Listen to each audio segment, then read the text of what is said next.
তনির কথা অনুযায়ী আপনারা যান, তনি এই কি করছে, বললো যে বাংলাদেশের টপ 5 ইংলিশ মিডিয়াম স্কুলের মধ্যে, হ্যাঁ, সে পড়াশোনা করতেছে ওইখানে। খুব মানে ভালো ভালো ফ্যামিলির ছেলে মেয়েরা নিশ্চয়ই, কারণ আমার পক্ষে তো আর এই এত ভালো এত বড় স্কুলে ইংলিশ পড়ানো আমার পক্ষে সম্ভব না। আমার যেটা সম্ভব সেটা আমার বাচ্চাদেরকে আমি পড়াচ্ছি। হ্যাঁ, সানবিকেও আমি এখানে কিশোরগঞ্জে অ্যাঞ্জেল কিন্ডারগার্টেন একটা স্কুল আছে, আমি ওখানে ওরা ভর্তি করছিলাম।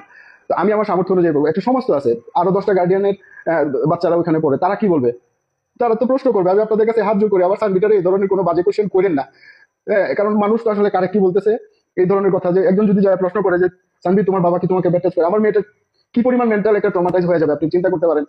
সে তো এরা কিশোরগঞ্জে, আমার বাপ দাদা 14 গোষ্ঠীর জন্ম কিশোরগঞ্জ, আমার বাসা হচ্ছে গাইটাল বাস স্ট্যান্ডের সাথে, মেইন প্রপারে আমার বাসা।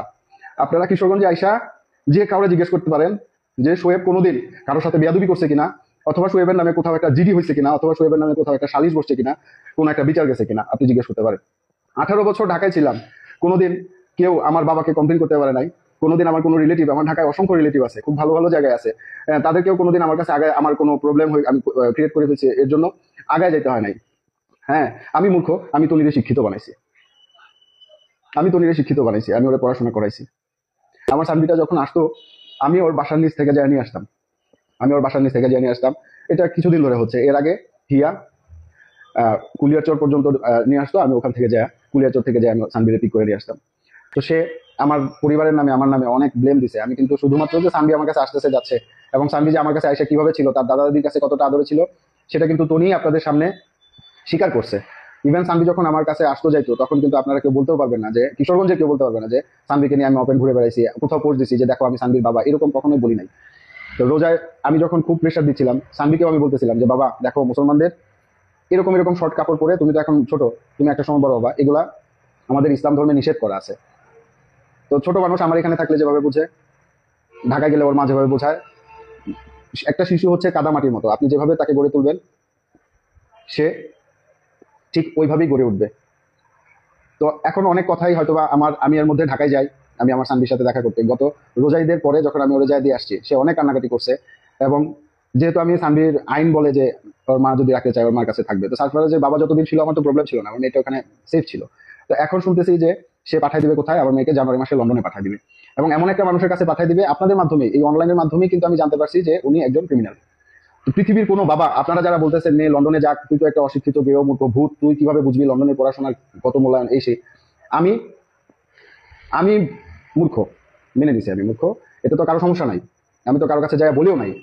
হ্যাঁ, আমি তো কারো কাছে যায় বলেও নাই। তো আমি যখন আমার সন্তানকে আমি তো জেনে শুনে একজনের একজনের কাছে পাঠিয়ে দিতে পারি না। আর এখন কেন আসছি, এতদিন তো আমার সানবি আমার কাছে আসছে, আমার সানবি আমার সাথে কথা বলছে, আমার সানবি আমার বাসার সবার সাথে কথা বলছে, যখন ইচ্ছা তখনই কথা বলছে, আমার কোনো মানে কোনো বাইন্ডিংস এর মধ্যে পড়তে হয় নাই, কোনো বাইন্ডিংস এর মধ্যে পড়তে হয় না, কোনো রুলস ছিল না, কোনো কিছু ছিল না, যখন ইচ্ছা তখন সানবি আমাদের ফোন দিয়েছে, যখন প্রয়োজন তখন আমি সানবির সাথে কথা বলছি, যে কোনো মুহূর্তে কথা বলছি। ইভেন সানবি স্কুলে গেছে, ওখানে সিক হয়ে গেছে, স্কুল থেকে ফোন দিয়েছে, তনিরে ফোন দিয়ে পাই নাই, অল্টারনেটিভ নাম্বার দেওয়া ছিল আমার, এবং স্কুল থেকে আমাকে ফোন দিছে, যেহেতু স্কুল থেকে তনিরে পাই নাই সেহেতু তো আমিও পাবো না। আমি হিয়ারে ফোন দিয়ে বলছি যে হিয়া, সানবি তো স্কুলে অসুস্থ হয়ে গেছে, আপনারা চাইলে স্কুলে খবর নিয়ে দেখতে পারেন, ও যে স্কুলে পড়ে, আপনারা চাইলে স্কুলে খবর নিয়ে দেখতে পারেন যে আপনারা কি এই কারণে শোয়েবকে ফোন দিতেন, সানবির বাবাকে ফোন দিতেন। হ্যাঁ, তো আমি হিয়াকে ফোন দিয়ে বলতাম তুমি একটু যাবা, ও বলতো যে ভাই আমি তো বাসিটিতে আছি, আচ্ছা আমি ড্রাইভারকে পাঠাচ্ছি, গাড়ি পাঠাচ্ছি, অথবা অলয়কে পাঠাচ্ছি, অলয় হচ্ছে সানবির মামা। তো এইভাবে ছিলাম। তো এখন কথা হচ্ছে যে আমি কিন্তু ভাইরাল হতে চাই নাই, আমি ভাইরাল হতে আসিও নাই। আমার এই কিছু কয়েকজন কন্টেন্ট ক্রিয়েটর, ইউটিউবার, তারা কিন্তু খুঁজে খুঁজে আমার ছবি বের করছে, আপনাদের সামনে আমার ছবি নিয়ে আসছে যে সানবির বাবাকে আমরা খুঁজে পাইছি। আমি তো কাউকে যায় গলায় ঢুল নিয়ে বলি নাই, পাগলের মতো ছুটে গেছি আমি আমার মেয়েটার সাথে দেখা করার জন্য। তো বাসার নিচে আসবো, তুমি আমার সাথে দেখা করবা, সাবি এরকম একটা জিদ করতেছিল, আমি বলছি কেন দেখা করবে না, কোন এমনিতেই বাবা আমি দেখা করবো না। তারপর আমি ভাবলাম আচ্ছা যাই, বাসার নিচে যায় দাঁড়াইলে সে তো অন্তত এইটুকু তার মনের মধ্যে হবে, অথবা তার মা তো পাঠাবে, তার মা তো অন্তত বলবে যে তোমার বাবা কিশোরগঞ্জ থেকে আসছে তোমার সাথে দেখা করতে, তুমি দেখা করতে চাও। তো এই বিশ্বাসটা নিয়ে সানবি আমার সাথে দেখা করতে না চাওয়া সত্ত্বেও আমি যাই, যাই বাসার নিচে যায় দাঁড়াই। তো ওখানে ইন্টারকমে আমি যখন আমি প্রথমে সানবিকে ফোন দিই, সানবি ফোন পিক করে না। কিছুক্ষণ পর যখন আমি ওর মারে ফোন দিই, অনেকগুলো ফোন দিছি, তারপরে অনেকগুলো ফোন দেওয়ার পরে আপনার ওই সানভি টনি নাম্বারে ফোন দিছি, টনি নাম্বারে ফোন দেওয়ার পরে সানভি ফোনটা রিসিভ করছে। রিসিভ করার পরে বললো যে, আমি বললাম যে বাবা আমি তো তোমার বাসার নিচে দাঁড়ায় আছি তোমার সাথে দেখা করতে, তো বাবা তুমি একটু নিচে আসো। তো আমার সাথে ছিল হচ্ছে সৈয়দ এহসানুল হক আদিল, আমার ফ্রেন্ড, ও ঢাকায় থাকে, উত্তরাতে থাকে। আর সানভি আমাকে উত্তর দিল যে বাবা তুমি কেন আসছো, আমি তো এখন ঢাকায় নাই। আমি বলছি তাহলে তুমি বাবা কোথায়? সে বললো আমি তো মামাতে আসছি, ঘুরতে আসছি। আমি বলছি, আচ্ছা ঠিক আছে, আমি বাবা যেহেতু কিশোরগঞ্জ থেকে আসছি, তো ঢাকা থেকে তো মামা বেশি একটা দূরে না, তুমি আমাকে বলো, আমি মামাতেই যাবো, আমি তোমার সাথে ওখানেই দেখা করবো, আমি তোমার দেখতে চাই, তোমার সাথে একটু কথা বলতে চাই। তো না বাবা, মামাতে আসবা কেন, মামাতে আসার দরকার নাই, তুমি চলে যাও, তোমার সাথে পরে দেখা হবে। হ্যাঁ, তোমার সাথে আমার পরে দেখা হবে।